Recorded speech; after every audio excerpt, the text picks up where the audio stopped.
Hello, this is Travis Richards with J County Development Corporation with an update on our 2022 activities. So today we're going to talk a little bit about background and history of J County Development, economic and community development, talk about our strategic plan and some projects that we have going on to support that, alphabet soup, which will be interesting, regionalism and resources, and of course a preview for some of the things we have in store for 2023.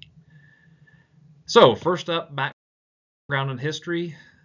JCDC's mission is to enhance the quality of life in Jay County by assisting in the creation, retention, and reinvestment of wealth and increasing the number and quality of employment opportunities.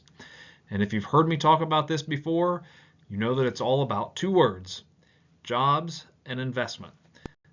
So that is really the key focus of JCDC. And how do we do that? Well, we work to attract and grow industries. We help small businesses form and grow. We apply for and manage grants for our communities, assist with workforce development, advise local government, and of course, support local planning efforts. So a timeline of the organization. In the late 70s and early 80s, there was a global recession that left many manufacturers in the Midwest, shedding jobs and causing lots of economic issues. In Jay County specifically, the Scheller Globe plant closed in 1982, which cost the county about 1,000 jobs. So in response, there was a group of folks that met and started to meet. They called themselves the Redcoats. And in 1985, they formally organized Jay County Development Corporation. And at that time, the organization went about creating industrial parks and trying to attract new industries. In 1989, the county then instituted the EDIT tax, that's Economic Development Income Tax, to fund development projects and the organization. And in 2000, the county created the Community Development position to help communities develop their local assets. So, what are economic and community development? Well, economic development is a process of targeted activities and programs that work to improve the economic well-being and quality of life for a community by building local wealth, diversifying the economy, creating and retaining jobs, and building the tax base. So again, it's those two words. It's jobs and it's investment. So traditional economic development is really focused on manufacturing and industries traditionally. It's all about bringing in that investment in jobs. It's locally based. It's all about our community. There's a lot of discussion on incentives and infrastructure, job training. And the thought is if you create the jobs, the people will move here to fill them. So while this is far from the only thing we do today, industrial attraction is still an important part of our approach. To give you a sense of what this looks like, here's an RFI from a couple years ago through the state. You can see that they are looking for an existing building or a build-to-suit site. And they've included utility requirements, building size requirements, and some other things there. These requests usually come in with about 3 or 4 days to respond. So we have to know our sites, we have to know our incentives, and we have to know our communities. We don't have time to figure those things out once a site comes along or an opportunity comes along. So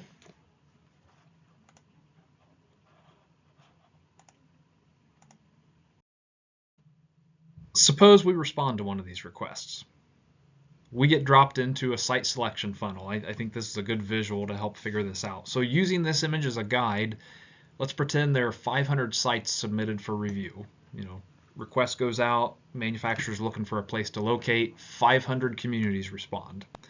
The site selection consultant or the company reviews the properties and they weed out ones that they don't want to consider for various reasons. Could be the geolocation, could be local infrastructure, could be workforce, could be anything. So the 500 becomes 50. Then the remaining properties get screened more closely. They might calculate logistics costs, tax liabilities, or whatever else is important to them. Those 50 are now 5. Then they go on to site visits. So site visits have traditionally been in person, where a company, site select or whatever comes to the community, but sometimes they're done virtually now also. COVID changed a lot of things about the world, no doubt about that. So those 5 remaining sites now become 2. So then the company goes into negotiation and selection, where they arrive at the final site. And you can imagine this process can take weeks, months, or years depending on business, the business, their preferences, the speed with which they want to go, and just their individual situation. So as you may have guessed, there are some issues with only pursuing traditional economic development in this strategy. So the image here comes from David Terrell at Ball State University. So David, if you're watching, I'm sorry for stealing, but I think you hit the nail on the head here. So consider this flattery, I guess. So these images are of a canning factory, or various canning factories through the years. And in the upper left, you can see a lot of people, not a lot of equipment. And as you work your way down to the lower right, you can see there's a lot of equipment and not a lot of people. So the process has become more automated. To put it another way, manufacturing productivity is still increasing year over year, while manufacturing employment is not. So there are some issues with only pursuing that particular method. So this is where community development comes in. What is community development? It is a practice-based profession that is focused on sustainable development, participative community engagement, education, and empowerment of the people within their communities. It's all about capacity building within communities, planning, and then taking action. So you really can't have economic or community development without the other. They go hand in hand to help communities grow and thrive. And so with that, let's look at our strategic plan and projects. So I'm going to step through the four major goals in our strategic plan that was adopted in 2018 and just tell you a little bit about something that's going on with each. So first is economic development. And a cycle is a good way to think about economic development. And you can jump in anywhere, but let's just look at the top. So if you have business investment, that business investment drives increases in the tax revenue. And I know this is a little bit generic. You can talk all day about the tax code and tax caps and circuit breakers and all that. But in a simpler form, investment increases the tax revenue. That increased tax revenue helps the governments provide better service for their communities, and those better services help attract population. So what happens when you have more population? Well, you naturally get more businesses and more business investment. So it's a cycle that continues to feed on itself. So with that, here's a look at our 2022 Jay County industrial investments. You can see we had over $13 million invested with 35 new jobs created.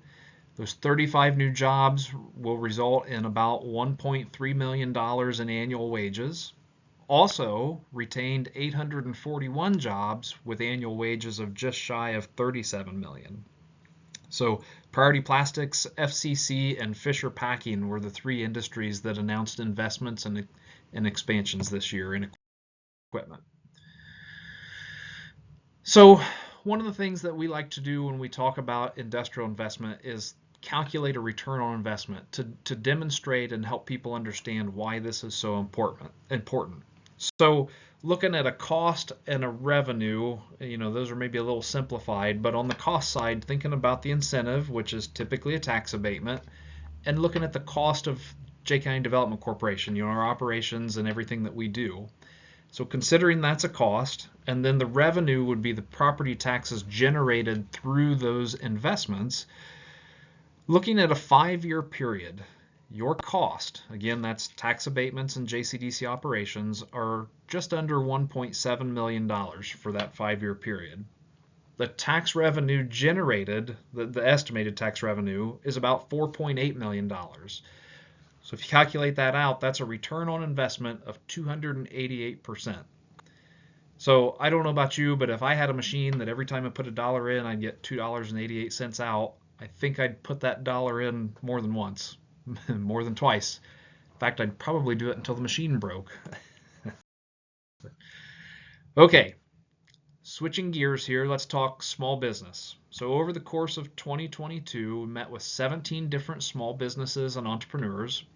And through that, we invested over 88,000 in loans and grants through local programs. So those are through the communities and through, things like edit loans, facade programs, grants, those types of things.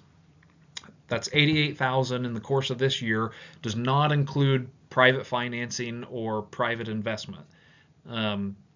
So, a couple key things that happened for small businesses this year. We released the 2022 Small Business Resource Guide. The intention is to be a guide for entrepreneurs and small businesses to see all the resources that are available to them. So it's got like advisory services, potential lenders and funding sources. There's information about zoning and permitting in there. There are some business accelerators that are included, mentoring programs, and everything else. So not meant to take you step by step how to start or run a business, but meant to help you get in touch with the people that can help you with those things. Another thing that occurred this year was the Portland Facade Funding Program. We revamped that with the City of Portland. That is a 50-50 match for work on the facade of buildings in Portland's historic district. So increase the match amount from $15,000 to $50,000, so a total project can be up to $100,000. And this year, with the changes, we had 2 successful applicants, and we have others that have expressed interest. And of course, the big thing this year, we have a really good time with this. Second annual Launch J pitch competition. So this is something that I had seen other communities do, and I wanted to start it in 2020, but then COVID changed the world and delayed us. So in 2021, I asked Tabby at the Chamber of Commerce to join me, and we put on the Jay County's first and only small business pitch competition. Prizes come from the County Economic Development Wind Farm funds, and we partner with the East Central Indiana Small Business Development Center, and they help us by putting on workshops. So they work with all the potential contestants to help them write business plans, create financial projections, and teach them how to pitch their business. And so some of the key things that come out of this is obviously there are some award winners every year. This year our first place was CRC Manufacturing with $7,500 towards qualified business expenses. Second was Living in Joy with a total of $5,000 because they also got the Audience Choice Award. And then third place was LifeWorks Counseling and Wellness with $2,000. But even the folks that participate and are not in the top 3, they get a lot of exposure from the event. It's a very public event, pretty well attended by the public, and also they get a lot of knowledge. Again, they've stepped through how to write business plans, how to create financial projections, and how to pitch their business. So it's a win-win for everybody. All right, goal 2 is housing. So the chart here is some data collected during our 2018 strategic planning process. And if you look clear at the left, you can see housing development there. And it ranked pretty high for focus of JCDC. So folks wanted us to put some effort behind housing. For reference, and partly because I'm a data and graph nerd, you can see here Jay County houses built by decade. And so if you do a little math and you can back into it and see here that over half our homes are over 60 years old. And you can also see that the rate of construction is not really increasing. So housing's been talked about a lot. We feel there's a need. So what do we do? Well, JCDC formed a housing task force. We've spoken with several potential developers. We also had a housing study completed in late 2020 that told us what the need was for housing. And right now we're working with CB Development on a potential housing addition on the west side of Portland near the high school. So a lot of work there, and we're excited to keep pushing forward. Goal number 3 is infrastructure. So a lot of investment doesn't happen without a lot of good infrastructure. I think that's pretty clear to most folks. So, going to talk about broadband internet coverage here. So, internet's becoming increasingly important in today's world. People work over the internet, people see doctors over the internet, people are entertained over the internet. They control various functions within their house over the internet, like their thermostat or turning the lights on or off or locking the doors. You've got people that run businesses over the internet. I mean, it's on and on. You get the idea. So this year, through the HELP process, we worked with Purdue Center for Regional Development on mapping broadband speeds throughout the county. So mapping speeds helps us determine where the biggest needs are at and can help us with challenging the Federal Communications Commission, the FCC, the maps that they put out and the data if we feel that their data is incorrect or doesn't line up with the mapping that we've conducted here. So obviously this is important to people here with about 850 speed test locations on this map. And I want to note, if you take a look at the map, you see a lot of dots. Each dot is a speed test. You see a lot of dots in the metro areas. You don't see a ton of dots in the rural areas. But if you look at Jay County, we've got a pretty significant amount of tests. And so I think that speaks pretty clearly for the folks here. We put it out and you all mobilized, and that's great. So I mentioned the FCC data and their maps, and I would be remiss if we didn't go into a little more detail here. The FCC has created new maps. They recently released them. These maps will be used to distribute federal funding for broadband expansion. So, I strongly encourage everyone in the county to go check these maps out. If you're on Facebook, you can click on the J Region post that looks like the images here. There's a couple of them. And verify your address.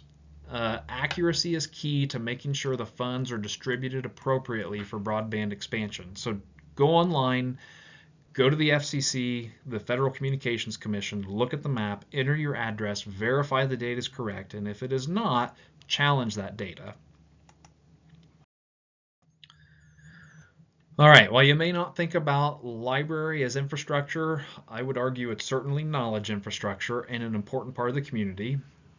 So this year, we saw the 1,700 square foot expansion of the Pennville Library with grant funds from being a 2019 Stellar finalist. So folks from the Office of Community and Rural Affairs came down and helped us with the ribbon cutting that day. You know, there were some cost increases through the process, which is no shock. I mean, you've seen what markets have done over the last couple of years. So we were very grateful to the county to provide some additional match money from Wind Farm Economic Development Funds to make this project happen. We looked at a variety of ways to save some costs through the project, and fortunately, with the additional money from the county, did not have to. So what a great thing for Pennville, and they're very pleased. All right, goal 4 is workforce development. One of the most fun things and really kind of important things we do here is help organize and pull off Manufacturing Day in Jay County. So this year we had about 70 students tour FCC, Fort Recovery Industries, Poet Biorefining, Sunoco Protective Solutions, TLS by Design, and the Industrial Maintenance Training Center at John Jay Center for Learning. So huge thank you to our industry partners that I've mentioned. Want to thank Rusty at John Jay for opening his doors, and also to Jay County High School for providing the busing and allowing the students to get out. The students really love this. And I mean, what's not to love if you're in high school, getting a day out of school to go and see, pretty neat industries. But especially a thank you to Kyle Love. Kyle teaches the manufacturing classes at the high school, and he is a huge proponent of getting the students out into the industries and getting the industries into the school to talk to the students, because he knows that there's a lot of opportunity for these students out there. And that's one of the things that I really enjoy about Manufacturing Day. You go in, you take the kids in, you have a tour. The person giving you the tour quite often will say, I hired in here, X number of years ago. I came in as I was just working on the line. Worked here for a couple of years, then I became the line supervisor, then I became the shift supervisor, then I became the quality manager, they really tell this story, and it unfolds that if you're willing to work and you have the right attitude and can build some skill sets, there's a lot of opportunity here in Jay County. So I can't speak highly enough of our manufacturers. John Jay and Kyle over at the high school. So thank you. All right, also something of major importance is early child care and education. There's been a lot of work done with the Portland Foundation through the Lilly Gift 7 initiative. I've talked about this quite a bit over the last year or two. It's been in the news. You know, the foundation's done a considerable amount of work. But just to give you an indication of the need, a recent report from Early Learning Indiana shows that in Jay County there are over 1,000 children that may need care and only capacity for about 270. Separately, the Indiana Youth Institute adds that part of Jay County is even a child care desert. So certainly a need. Don't think we need to further qualify that. Um, but something of particular note this year related to early childhood was our participation in Engage to Change. This is a program through Ball State, their Entrepreneurial Leadership Institute, that Doug Inman and I spearheaded from the local side. So for 2 days, the folks there at Ball State facilitated workshops and discussion with us to think through childcare. Think about the things that are going well, the things that could use attention, and ways that we might be able to move the needle in the right direction. And through that, it was very interesting to see, you know, we had someone from manufacturing, we had obviously the foundation, Jay County Development, we had someone who had been involved in childcare in the past, and a teacher, we had people across the age spectrum, and it was really interesting to hear all the opinions and all the great conversation that came out of this experience. So very, very positive. Okay, alphabet soup. So I have to tell you, it was about a year or so ago, I was talking about a lot of the resources and programs that are out there. And if you're familiar with the state, you know that they tend to love acronyms, which is always fun. So was talking about this, and Doug Inman from the foundation made a remark. It sounds kind of like alphabet soup. So here I am, shamelessly stealing that. Thank you, Doug, for allowing me to take that. But this is our alphabet soup. And if you've heard anything about us this year, you know we've been knee deep in help all year. So I thought this image here was pretty appropriate. All right, so what's in our soup this year? Well, it's HELP, HELP. What does that stand for? Hoosier Enduring Legacy Program. So HELP is a program that was created by the state as a replacement for Stellar Communities. It's run by the Office of Community and Rural Affairs, lovingly referred to them as OCRA. The goal of this program is to assist communities in using public engagement to plan for the strategic use of their federal COVID funds. So the program selected 9 communities to participate, broken up into 3 cohorts. We applied and were selected for the first cohort. So one of the advantages to being a part of the HELP process is obviously you get to work with universities and other state partners, and they assist you in making your plan. But then also at the end of it, if you use a portion of your ARPA dollars for plans that or projects that are in the plan, you get $1 million in match money from the state. So this is a big deal for us. So just a quick rundown of some of the things we did for HELP this year. In the upper left, you can see me talking at the designation ceremony at the State House, flanked here by the Lieutenant Governor, Suzanne Crouch, Denny Spinner, the Executive Director of OCRA, and Andrea Kern, who actually runs the HELP program.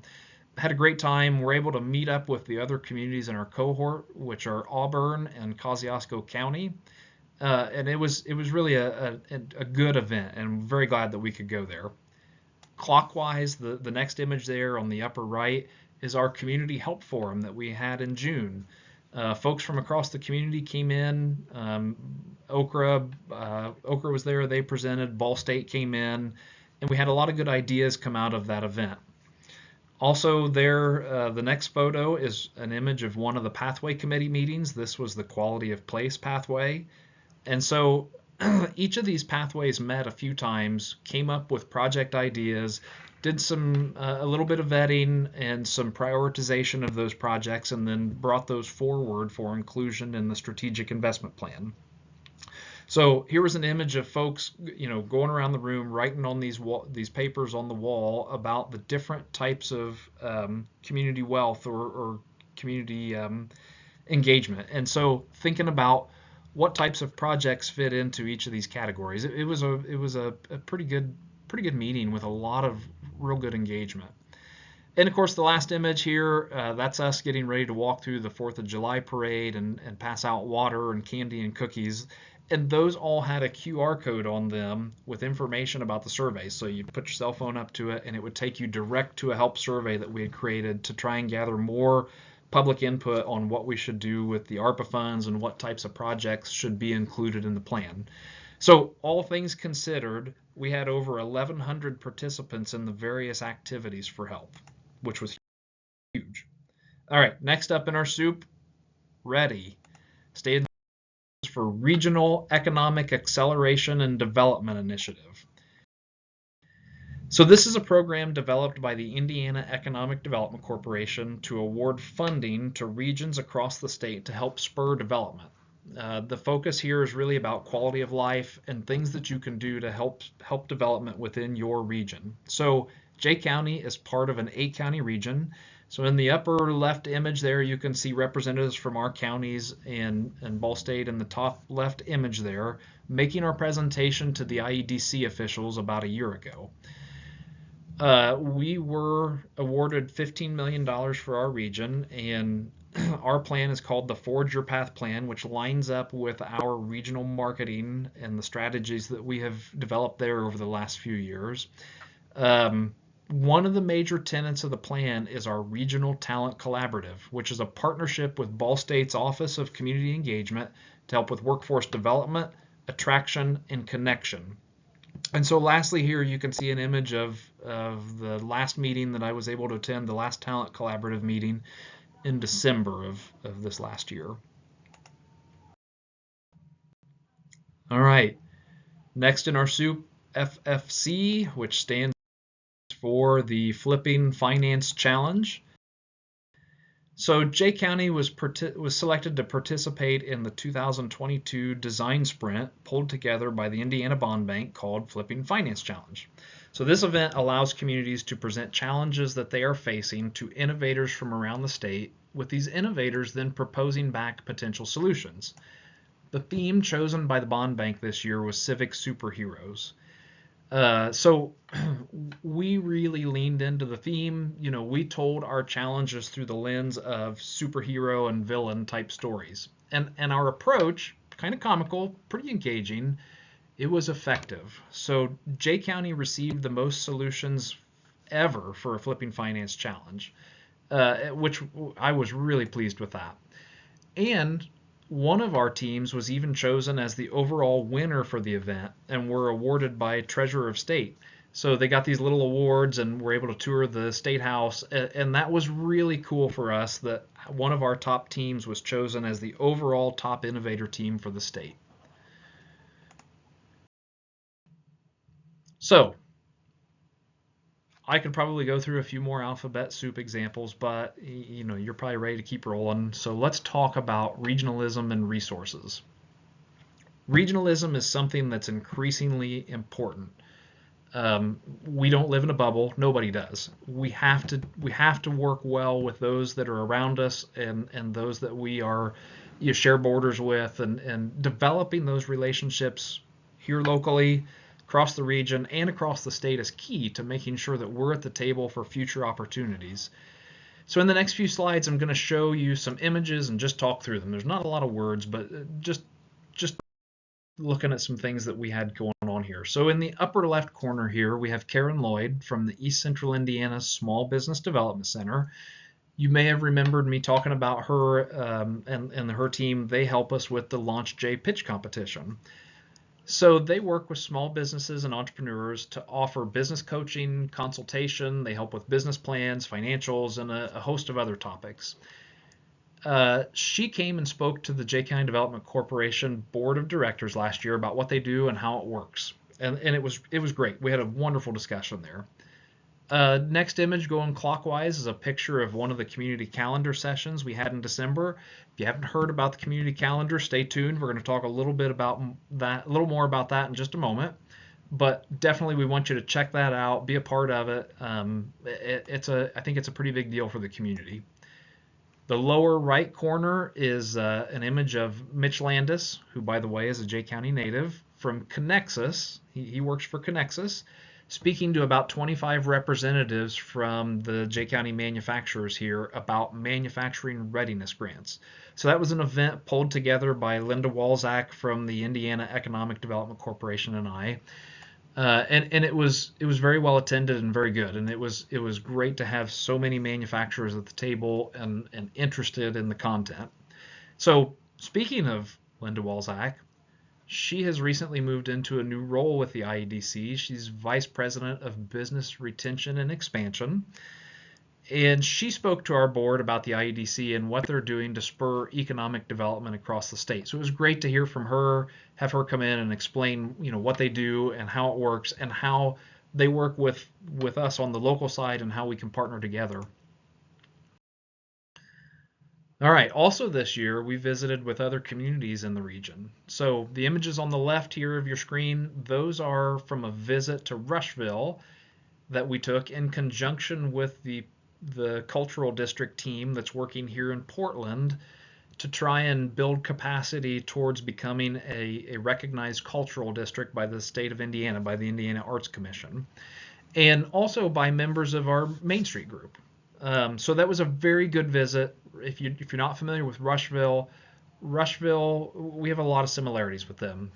Think about population. Rushville's population is about 5,000, where Portland's is about 6,000. The county there is about 17,000, where we're about 20. They have an ag background. There's a lot of similarities, and so it was great to get together with them, learn more about some of the things they're doing. They actually were a Stellar Award winner a few years ago, so we got to see some of the things that they did with the some of the projects they've implemented through that Stellar process, and it was great. We also, the Main Street group in Portland, took a visit to Union City. I apparently left my phone in my pocket or in my office that day. For whatever reason, I took no pictures of our visit to Union City. But it was great to meet with the mayor over there and walk through the downtown and see some of the things that they're doing there. Obviously, we're in geographic close proximity, so we have a lot of similarities in that respect. It was great to talk with him, build that relationship a little bit. Also here, the images on the right, you can see a couple pictures of myself and my board president. We were invited to attend the Randolph County Gala by a Randolph County United board member. So that was great. That was the evening they announced their new CEO, so I was able that they had hired him, so I was able to meet with him and have a few moments to speak with him. And so again, just want to stress that building these relationships across the region and across the state is really, really important. So this year we also met with several elected officials. In the upper left-hand corner is a picture I took at the filling station in Bern last fall. I was invited to attend and hear remarks from Lieutenant Governor Suzanne Crouch, David Terrell of Ball State, the Indiana Communities Institute, and Denny Spinner with Okra. They spoke about a report on rural Indiana communities that are prepared to grow in the post-COVID economy. Now, if you've not read the 100-plus page report, I will give you a spoiler alert. Jay County is one of those communities, so that bodes well for us. So it was great to go to that event. I was really kind of tickled. I walked in the door, and there stands the Lieutenant Governor, and walk up to her. She's introduced or welcoming people as they come in, and she recognized me right away. And the first thing out of her mouth is, "Hey, how's your help plan coming?" That she was really interested and wanted to know, and so that was really neat for me. Also, we were able to host roundtable discussions on economic development with our U.S. Senator Braun and Congressman Jim Banks. So had some local officials attend that. Was very glad to have them here and be a part of that. And then in the lower right, it was interesting to hear remarks from Governor Holcomb this year at the annual IEDA conference. He came in, had no notes. He kind of shot from the hip, but it was really interesting to listen to him speak. He referred to a lot of stats and figures and he really had them pretty good down for memory. So that was really fun to just sit, like 2 rows back and listen to the governor speak. All right, so I mentioned IEDA conference. That is Indiana Economic Development Association. I'm a member of that association, and earlier this year I was asked to present at the June conference and talk about rural leadership. there are folks across the state who look at Jay County and think that we have done a really nice job in the past of related to rural leadership and making things happen in a rural community that you might not expect from a community our size and in our location. So I talked about how Jay County has consistently outperformed expectations by working together cooperatively, and that's something that's still vitally important. And if you notice in the picture here in that upper left image, it's not just me, but I invited one of the members of our winning Flipping Finance Challenge team to talk with us. I spoke about things that Jay County has done in the past. Their solution was to create a youth leadership committee or youth leadership group council and really kind of start to groom and train the leaders of tomorrow. And so that's kind of that link or that bridge that, yes, we've had a lot of success in the past, but we've really got to keep thinking forward too. And so it was great to have her along and talk about the future and encourage communities to maybe pick up a few pointers from things we've done. And also we encourage them to participate in Flipping Finance Challenge if they have the opportunity. In addition to that, I was honored to be a guest on a couple of podcasts, one with the IEDA, one with the Indiana Bond Bank, and that was a lot of fun, and was able to get Jay County out there and maybe seen by a little bit wider audience, so that was great. Also this year in our regional livability publication, there were a couple articles, one on Portland and one on Red Key, which were very popular, so that was great to see. And hopefully you've seen or heard, but we built and launched a brand new website this year. It's jayregion.com. That's JAYREGION.com. The intent here is to help market the county. So it features pages on having fun, working, living, doing business, and getting connected, all in Jay County. And it really serves as a landing page with a lot of links to other Jay County sites and other organizations. And this is also where you can access the new community calendar that I mentioned before. So to go along with this, we've got social media accounts on Facebook and LinkedIn. They're both titled Jay Region. If you're not a follower and if you don't like them, then go do that today, please.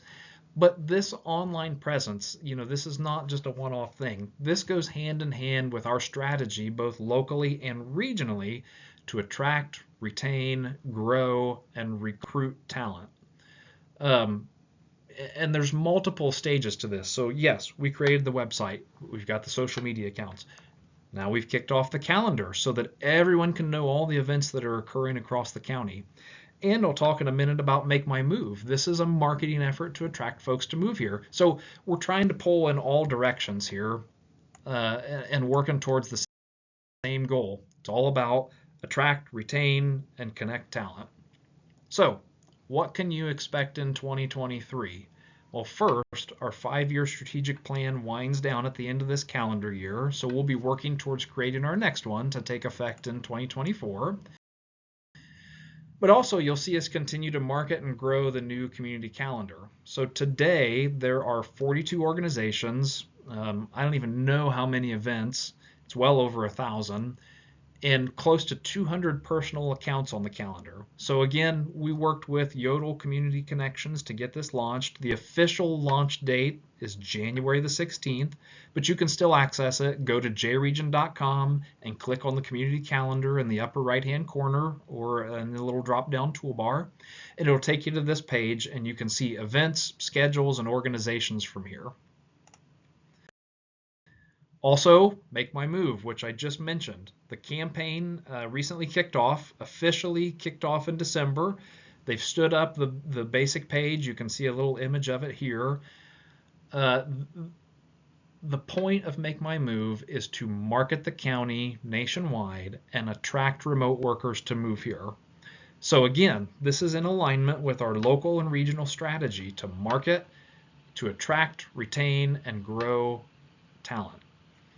So expect in the coming days, weeks, months for a lot more content to be added to this page. I think they're going to be here some during the month of January to do some filming and talk to some more people, gather more content, and then we're going to launch it out there and try to start recruiting some folks to move here. And Also, we're going to finalize the strategic investment plan for HELP and begin to kick off projects. So all the information that came out of the pathway committees, the broadband mapping, the help forum, all those things, all that was condensed into a list of projects, information about those projects, a short write-up, some cost estimates, particular things that we can be doing to start kicking those off, along with history about the county and more information. The document is really intended to be part marketing and part investment. And so it's encouraging not only us to invest in ourselves, but for other folks to invest in the county. So all that information has been submitted to Okra and Purdue, and they are currently working with the plan, prettying it up, turning it into a nice format that we can use, and getting that back to us. And so this is the culmination, again, of all that public engagement and all the ideas that came from the process. So you can expect us to work to adopt the plan and then start to implement those projects. So in closing, 2022 saw a lot of positive momentum. It was made possible through the hard work and support of many, many people and organizations across the county. So in no way will I attempt to name everyone, but just know that we appreciate your partnership and your support, and we look forward to a great 2023. Thank you.